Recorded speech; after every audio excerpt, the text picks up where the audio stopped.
Hi there! So welcome back to another video. Today we're talking 300mm.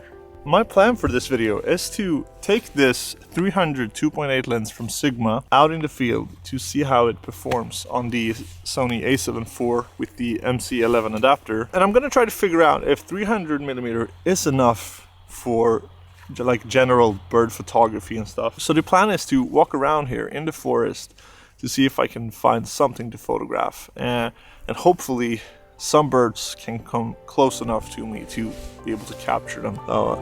Let's go!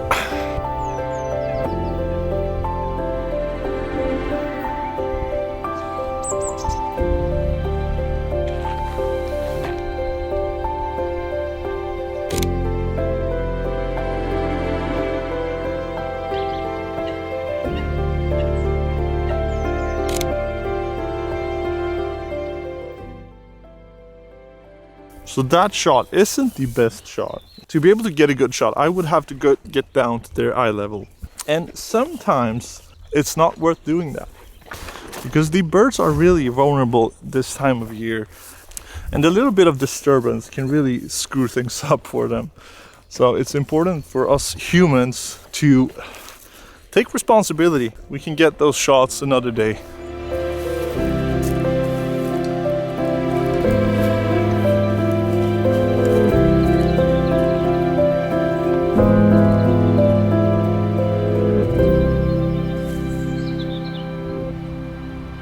Absolutely love this place. Oh, I missed a shot. Oh, there he is. I do not know the English words for this is a svartvit flugsnappare in Swedish. The English name is right here somewhere.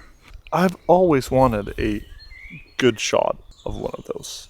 So the clock is 10 past 10 a.m. and the sun is so harsh, so that's the tricky part. I need to find a place where I'm camouflaged from people, from birds, a shadow area with like not so much sunlight, because the sun is destroying the photos. That's the tricky part, and it obviously has to be birds there.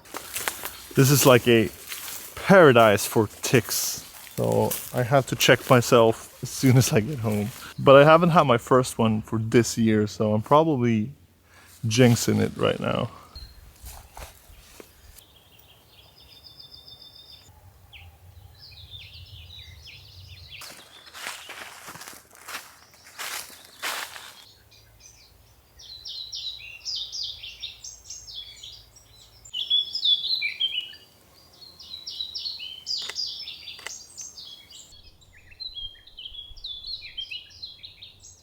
There's a deer. I'm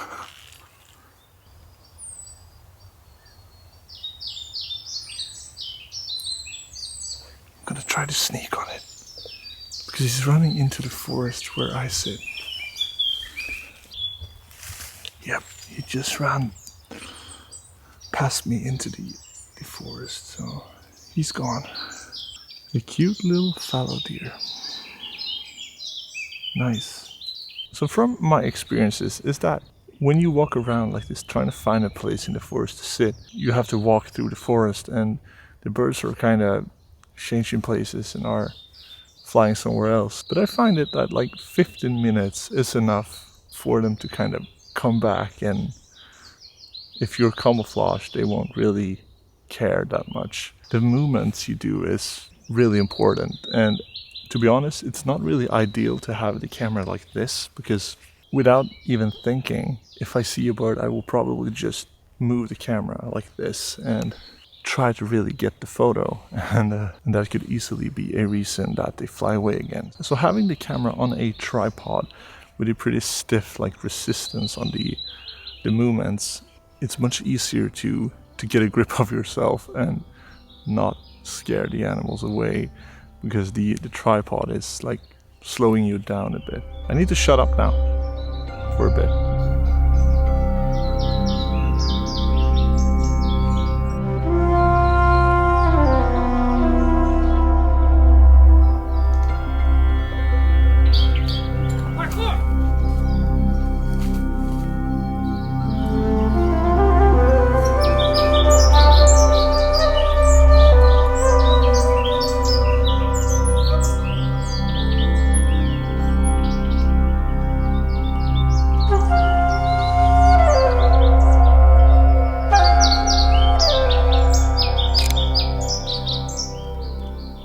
So I'm really surprised how well this setup actually works, because this is an old lens. It performs surprisingly well with the MC11 and the A7 IV, but I used this on the A7 III before I got the A7 IV, and it didn't perform nearly as good because it was like the camera was freezing and the autofocus didn't really work at all, and I had to use manual focus a lot with the lens, and I stopped using the lens and was close to selling it, but I'm glad I didn't, because it really performs better on the A7 IV. And the lens is not officially supported by the MC11 adapters. I think if you have like a Metabones adapter, the lens will probably perform better. I'm really surprised how well it performs. The autofocus is not nearly as good as a native lens, like the 200 to 600 for example, but I can still use the autofocus.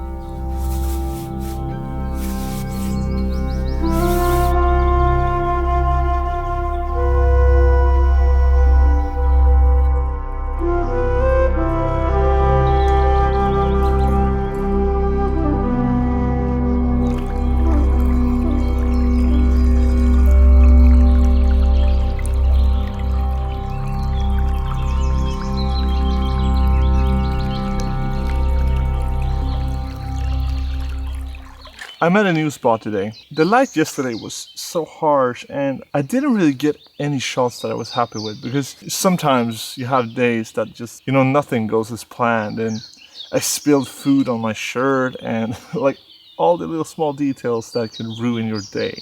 Yesterday was one of those days, but I saw that today was going to be cloudy, so I can hear a lot of birds, but I haven't really seen any. So we'll see if this place can deliver or not. The thing with making wildlife photography videos, it's not easy because you can't really control anything and you need luck.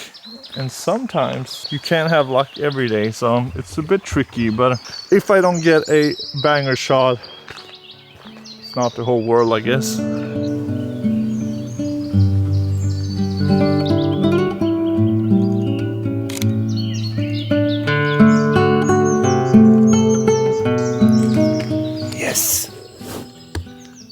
I finally got a shot that is not trash.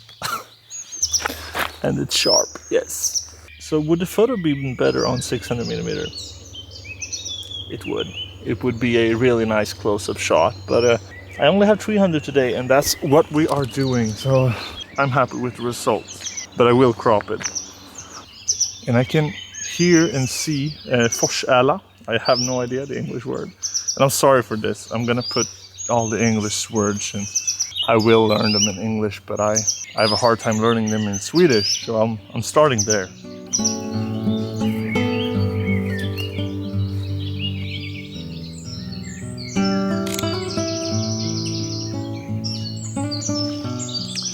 So when you're sitting like this in the forest waiting, you don't really have much to do, so I'm starting to like find branches that would be the perfect like dream shot, and you're starting to daydream about how a bird is perching and you get the shot.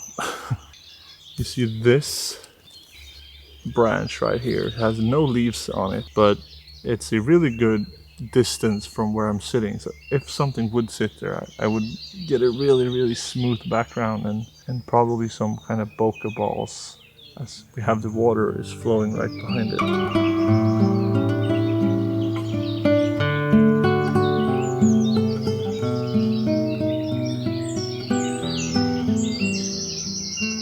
So I've been watching a wren on the other side of this little river here. I'm thinking I'm gonna pass the river, like walk around it over the bridge and just sit right here.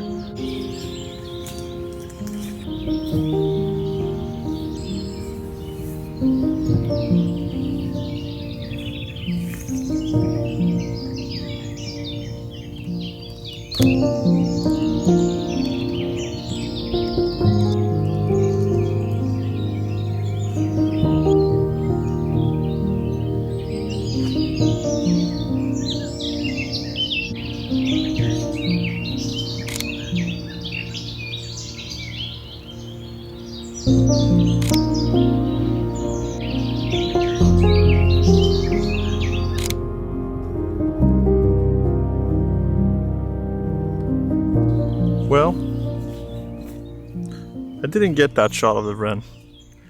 So if you're looking for a telephoto lens for bird photography, I wouldn't really recommend a 300 at first. I go with a 100 to 600 millimeter lens because you can find those lenses cheap if you buy them used. Because I think having that extra reach of 600 millimeters, at least when you're shooting small birds and birds that are far away, that is super important. And I think a 300 millimeter lens is good when you know exactly where you're gonna sit and exactly where the birds are or animals are gonna be. But in wildlife photography, you often don't really know that. So during these 2 days here, there have been a lot of situations where 300 wasn't enough, and I would really like to have that extra reach to really isolate the bird a bit more. So I think if I would have been here with my 200 to 600, I would have gotten better shots. But if you're looking for a pretty cheap way of getting a 300 2.8 and a Sony, I can recommend this, but don't expect it to be as good as the 200 to 600 in terms of autofocus performance and such. So tell me down below if you have a 300 or are looking to get one, or if you use a 600 primarily for bird photography. So if you reached this far into the video, thank you so much, and I will see you in the next video. Bye!